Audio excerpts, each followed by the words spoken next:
Alright. Anywho, that's one anyway. So one's done.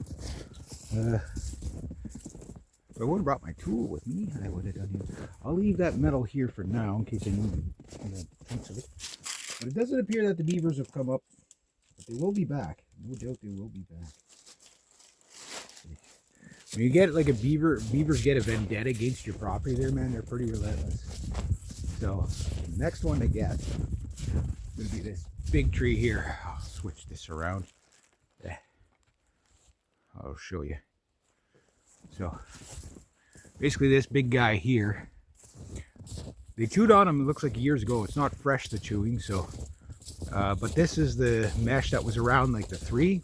So I'm just going to put this one around the bottom, but this is a pretty big chunk. I might have to cut it in smaller pieces, but I'd like to be able to wrap it around about 2 or 3 times and go from there. But I'm going to have to cut parts of it out anyway because, as you can see, it's pretty stuck on there. It's not just going to come out. So I'll probably have to, even if I just cut like right here, that'll probably do it. And there's their trail there, so it's not fresh, so got time the little buggers to go off somewhere else. Beaver Guantanamo is right across. That's where I used to catch all the beavers. I might have to start trapping there again. The big gerbil over there that's starting to become a dam or whatever. It might not be a dam. It might just be like branches that got stuck in the flow. If that's the case, I probably won't be able to do anything. But if it is a bit of a dam, I can walk out on it and start trapping them there. That would be good. That would be gooder. So anyway, there. That's what I got done. Took me like 10 minutes. The other one's gonna take me probably about half an hour because I gotta cut it and stitch it in, and it's the stitching in part that takes the. I used up all that wire. I thought I had enough wire for both of them, but I'll bring more wire tomorrow. It's kind of like one of those little jobs, like there's no rush to get it done, right? So it's like the damage has already been done. The real, like obviously, she wants to keep the trees from, the ones close to the trailer. Obviously, don't want those ones on. They're dead anyway, but you don't want those on the trailer, right? And obviously, the big tree, it'd be nice to keep it alive if we can, because it is a big tree. Eventually, one day, it's going to just come down by itself, across the creek, and probably flood out the town. But oh, whatever. If we're lucky, it stays nice and high, so the beavers don't just like dam up against it. Because my neighbor here, Robert, there, he was like, yeah, he goes, the beavers are like, yeah, he goes, because he gets flooded every spring. This place has always been like that. That place years and years ago was, well, the house that's there now is not the original house. Part of that original house is the front side of the house there, as you can see at my place. But that was like 200 years ago. They hauled it over. I guess they must have done it with horse and buggy. Or piece by piece. I don't know how they did it. But they got it over there, and that's what started building that place. And then, yeah. So he was like, yeah, it was like the beavers are getting bad on there. But I pulled out an 84-pound beaver out of this creek. And a 74-pound beaver out of this creek. And then many smaller ones, but over the years. They're monsters in there. They are pretty big. There's that pigeon up on the wire. Pigeon in the way, hanging out, doing his pigeon thing. Probably waiting for Marvin or something. Oh, here comes the truck. Nope. False truck. Well, at least my brother won't be as cold today. He's out on the garbage truck again today. Well, for the, not the recycling, but the compost. I asked him if he had a mask like mine. He goes, he does, but like when you're on the back of the truck, he says this time of year just fogs up so much you can't see what you're doing because all the spray and shit you get off the truck. He goes, you can tuck in behind the truck a little bit while you're going, so it's not so bad. But yeah, pretty nasty time of the year to be hanging off the back of a garbage truck for sure. if you dress for it, it's not so bad. But he goes, you're soaking wet all the time. Eh? Like, but you're moving all the time. Which, if you're moving, okay, yeah, being soaked wet is miserable. But at least you stay warm just from the moving. But then, when you go inside after that, it's like nap time. The second that you go into someplace warm, it's like, okay, I'm tired now. Yeah. Let me see some. I have to pull some snow off my roof. Not too much. There's only about 2-3 inches up there right now. I'll leave about that on there. And then Marvin, you there? No, no Marvin. I'll just take a gander around the winter wonderland here.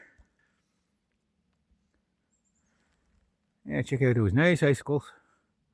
My nephew got 2 of them yesterday. He was using them as drumsticks against my recycling bin.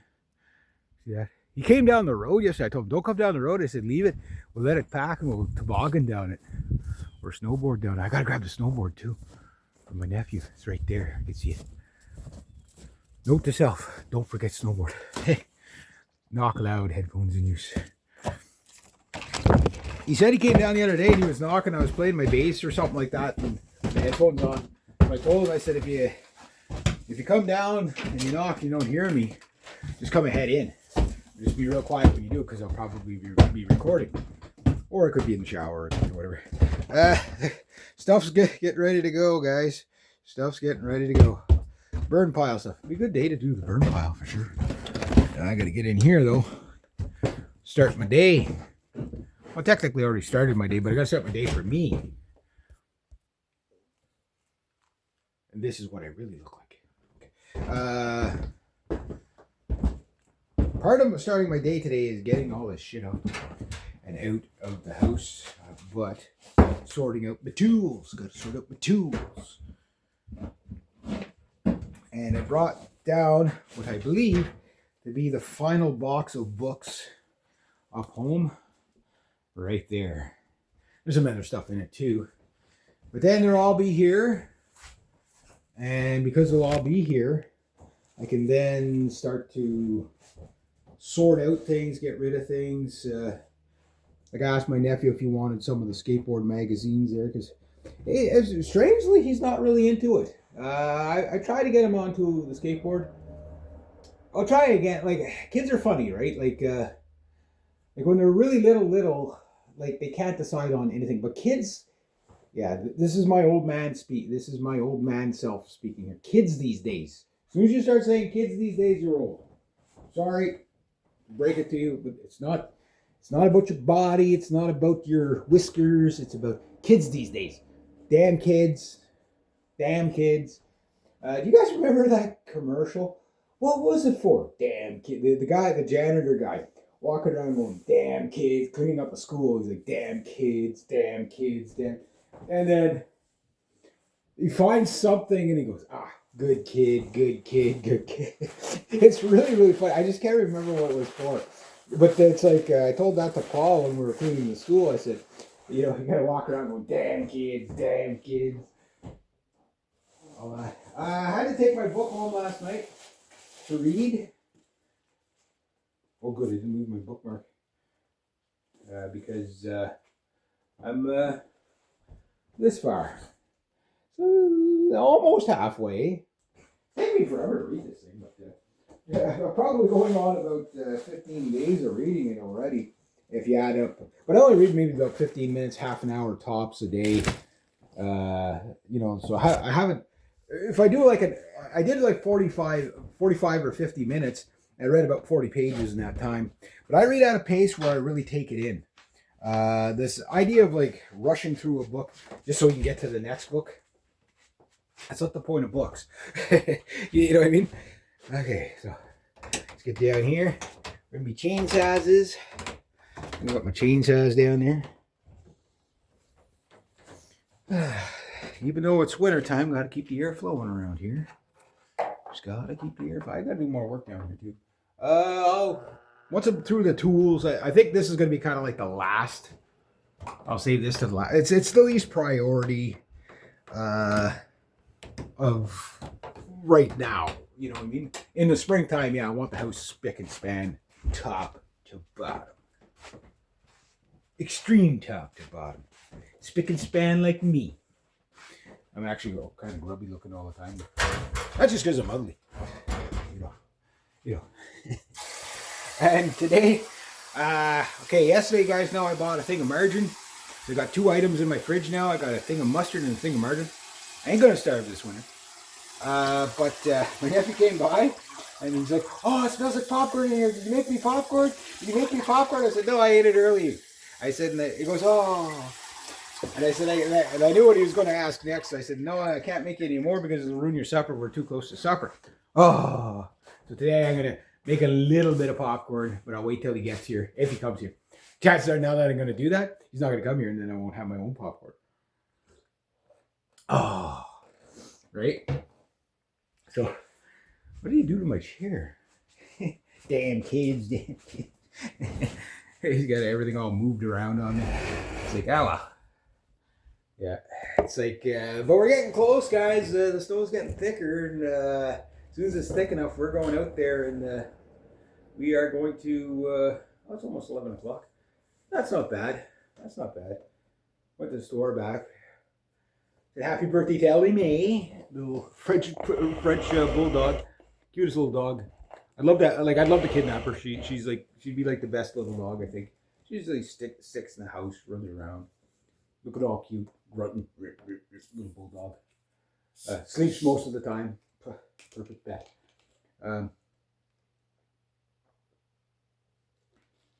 So today is drum track day. Possibly it could be bass day again, but it might be drum track day.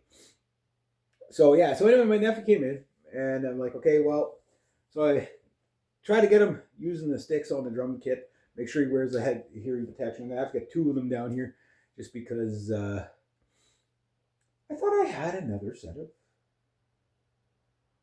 Oh no, that's what he was wearing. Duh, yeah, okay, I'm stupid. Okay, that happens. Yeah. So anyway, yeah, I was trying to get him getting going right, and that. So, but a little bit each time. I got him playing the recorder. Got him playing the little tin whistle. He's still too short and small for guitars and basses, especially the stuff I got. Like my Flying V's are like 4 feet long. They're ridiculous guitars. They really are. And then my 7-string, my 8-string. The bass is really long.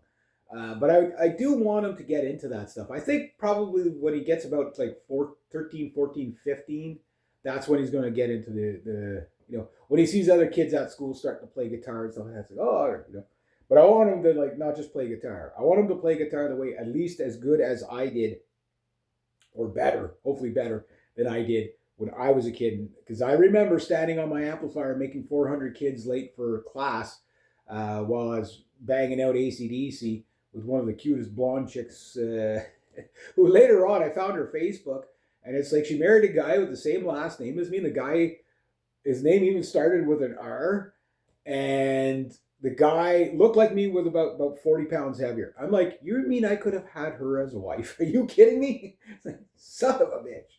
Oh yeah, she was really good looking. Yeah, and she aged very well. We'll just say that. She was quite the looker in her 30s. I wish I would have knew her better. But anyway, yeah. So it's like, I'd like to have my nephew go to say, I went to school today and I played Malagueño on the classical guitar, and everybody freaked out, and then I broke into Megadeth. Started doing some shredding, or Yngwie or something, Yeah, that'd be great. That'd be really, really, really great.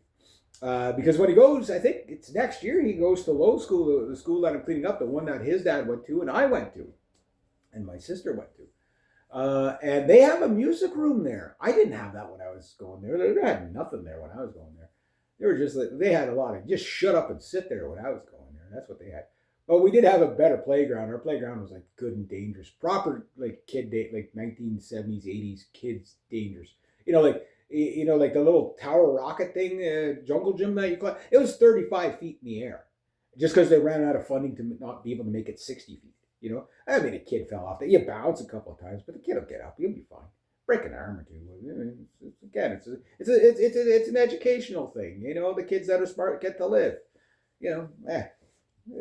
What's this world coming to? Anyway, Yeah, so I did that. So I got the mic set up. The way I had it set up last time, I did not move the mic off the kicker because I had it set up really good last time. So this time I have a good mental note of where I had the height of the mic because for the overhead mic, and I think I had it really good last time the way the idea is to not peak the input signal, right? If it peaks a little bit, not too bad. But if you get like zero peaking, you got to go right till it peaks, right? And anything, once it peaks, you back it off just a little, to the point that it doesn't even really peak. Because if you can get the cleanest recording if it doesn't peak at all, but then it's like there's no volume to your recording, you know, and there's no drive, there's no attack, there's like it just you lose it all. You get clarity though, you know. So you want as much clarity, but you also want drive and attack and stuff like that because it fills in naturally, and you know you don't have to add a whole bunch of frequencies, low or high or mid or whatever. You could just just the closer the cleaner your recording is from the get go, the better it is. Period. The less you have to do later. Like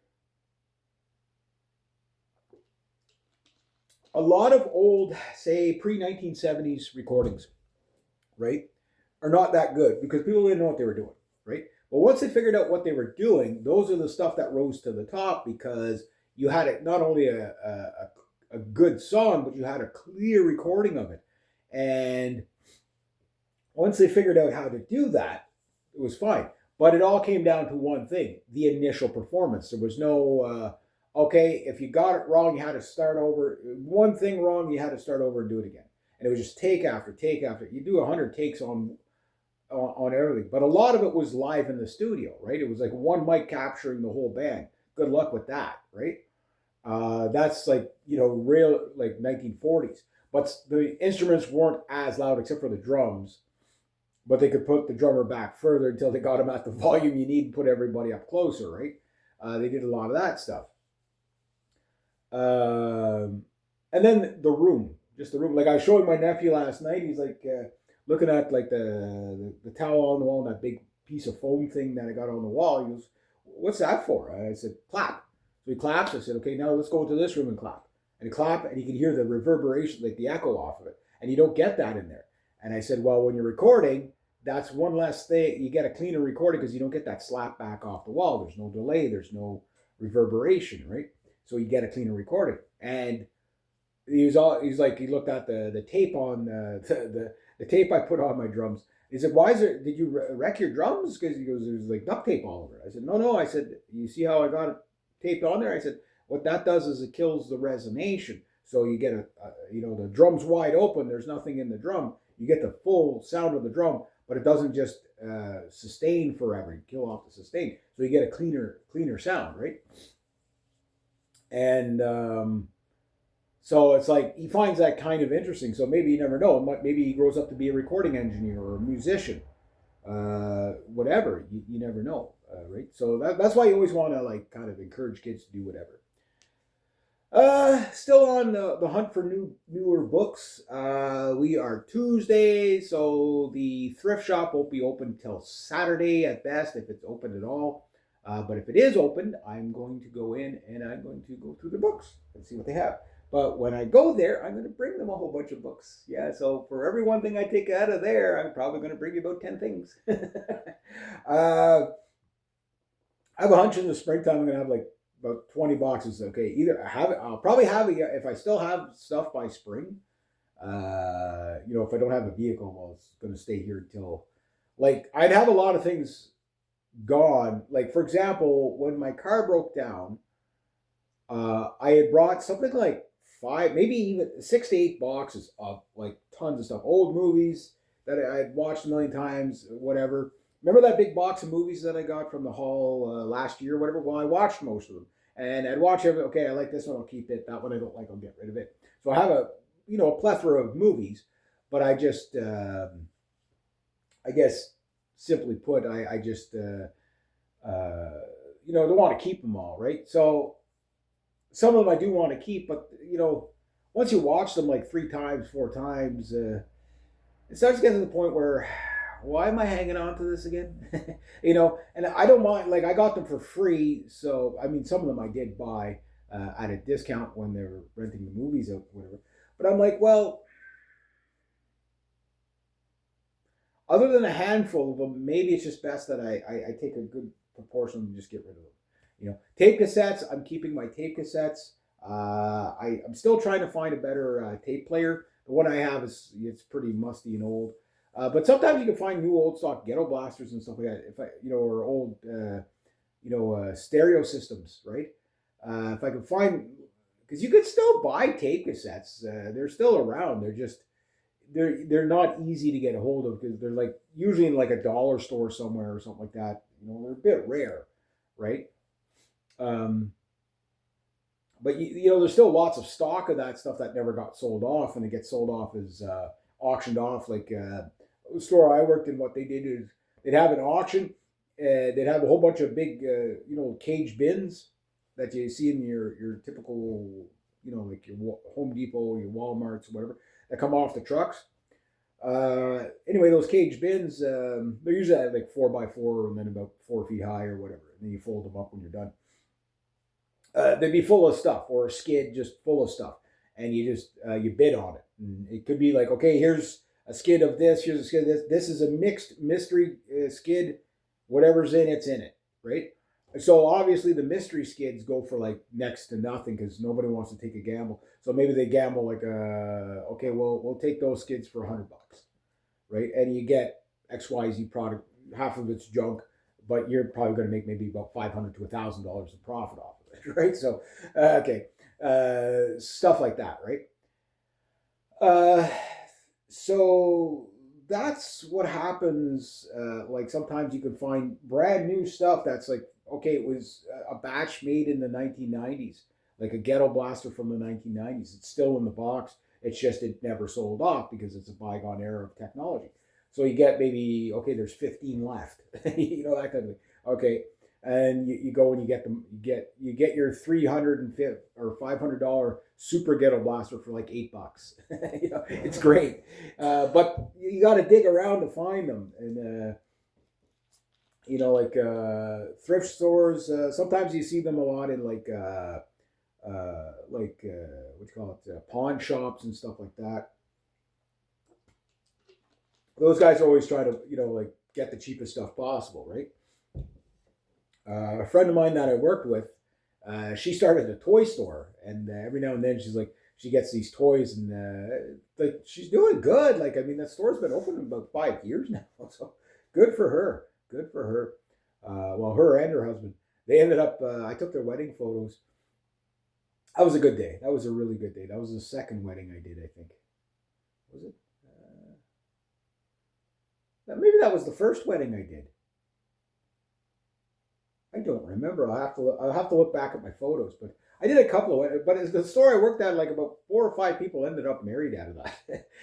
Like there was 4 or 5 couples like that ended up married, and there was a couple after I left the store. There was like I know one of the cashiers and one of the guys that was working there, one of the night crew guys. Him and her got married, and it's like, oh, well, that's good. So, it was good.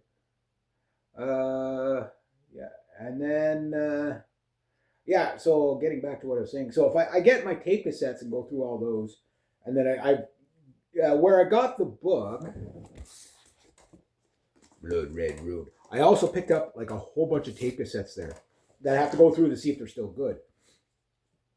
I got the Walkman there, and that thing still works. That's like a 1980s one. Those things were like $250, $300 new. They were crazy expensive, for their time. I just haven't gotten around to listening to music while I'm doing stuff because I'm inside, I'm outside, whatever. But somewhere probably after Christmas, I want to not only just get into books, but I want to just sit here for an hour listening to my damn Walkman. But I got to get rechargeable batteries for it because you just get half. Oh, yeah, the song rocks. The song. It's like, battery's dead. I was so ecstatic when that Walkman worked. Yeah, I was just so happy. I was so happy with that. Yeah, I got to get some. Well, I got good headphones, but I want to get some other headphones too, like maybe a little bit lighter to walk around with. Uh, like the last time I had a Walkman, I nearly got killed by two tractor trailers. I was listening to Crazy Train. Okay, I was walking down the road. I was just about to the store, and I was kind of like do do do off, and all of a sudden, I felt a breeze on one side, and I looked, and I felt the breeze on the other side. I looked forward, and there was two trucks going like this. One guy moved out of the way so it wouldn't hit me, and there was people yelling at me, and I couldn't hear them because I had it. And I got so much shit for that, like that stupid Walkman, you fucking kids. Oh, he was Connie was so mad at me. He told my dad. My dad yelled at me. My mom yelled at me. They were like, "You pay attention when you freaking." But nowadays it's kids walking around with cell phones and walk out right into traffic. They don't even realize it, right? But that was the day. That was a sobering day. I was probably about 12, 13 years old, maybe a little older than that. I was young anyway, and I'm like, I just nearly freaking died by two tractors. I not would have been hit by one. I would have been hit by two. I could have got hit by two. I would have been really smushed. That would have been pretty nasty. Have you flop around a tire like that? Parts of me, the other parts off in the grill. Oh, geez, missing a tooth. Whatever. Oh yeah, would have been nasty. Yeah, that wouldn't have been an opening casket for sure. It wouldn't have been enough to create me, I don't think. Anyway, so after that, I was like, I never wore unless I was sitting down and relaxing or whatever, or in a car or something like that, somewhere where it wasn't, I couldn't accidentally get killed. So on my bicycle, no. On the bus, nope. I always hated people on the bus with the headphones on that were too loud, especially if they're listening to rap and hip hop. I hate it with a passion. It's just like it's so inconsiderate of everybody else around you, right? And and that's the way people are. Like they just don't give a shit about anything, right? So it's like, and especially like earlier in the morning, I don't want to hear like freaking hip hop and rap first thing in the morning. Like I don't want to hear anything first thing in the morning. You know what I mean? Just anyway, I digress. But no, I still have it. It works. I gotta bring my tape cassettes down. I I am going to need some sort of a shelf. Now, my tape cassettes are not going to be out here. They're going to probably be in the bedroom in a, like in there. But I'm going to have to get that other. See, when I brought the vacuum cleaner down, I didn't think to do this, but I should have cleaned out that little. It was an antique record player radio at one point, and my mom and dad turned it into a TV stand for me. And my mom painted it to match my tables. This back 1994 when I had the apartment, and I bought that. And she says, "Oh, I'll make you something," because I bought a new TV and it was sitting on the ground. So my mom painted that up for me, and we still have it. It's been down here all this time. It was up at the house, but when my brother moved down here, he brought it down with him because he was using it. But he ended up leaving it out there, and it's still functional. But it needs like a severe cleaning because of the dog hair and all that, and just the dust and everything. So I want to give it a good vacuuming out because it can't really wash it because of the paint that was put on it might come off. So it's got to be like extremely wiped down, and then maybe a wet rag, just a damp rag or a damp cloth maybe. But also I don't want it to smell, right? Um, so I got to vacuum it out. Once I vacuum it out, that's where I'll probably store like because there's enough shelves and stuff in there that I could store. I mean, it was designed for records, So tape cassettes and all that'll be in there. Maybe I'll put the movies. It'll be in the living room. Nobody will see it. It'll be fine. Yeah, yeah, or not in the living, but in the bedroom. It'll be in the bedroom. So I think that's a good place for it. But before I bring that in, I got a lot of other stuff to do, so that's not going anywhere. It's been out there. It's fine where it is. It's not, it's out of the weather, so that's fine. But yeah, bookshelf is definitely going to have to be something I'm either going to have to make, which I can. I can actually make more shelves like what my brother made. He did one, two, three, four. Yeah, he got four of them. I can do the same thing. In fact, what I could do is make them out of the barn board. That'll look kind of cool. Grab the chainsaw, just go cut everything, approximate and then get my skill saw. It'd be nice, you know, like nice looking barn board. And then I could put shelves kind of like, you know, one above the window. I could put one more up there if I want. I don't know. No, I think that's good. I could probably put one more up there if I wanted, or a couple of series of them down. That'd look cool for bookshelves. Because I found those L brackets the other day. They're sitting on the floor over there. I got to make a hardware bin. This is a problem with all my tools. They're all just, everything's together. So if I'm looking at like nails or hardware, it could be in this one, it could be in that one. But if I want to get it all sorted out, so if I need nails or screws or whatever, I know where they are. Or hardware, I know where they are. And that's something I got to do. I'm going to be doing today. And then I got to get the other stuff done, and then see how far I get. And yeah, so anyway, that's that video for today, I guess. So that's where I'm at. There we go.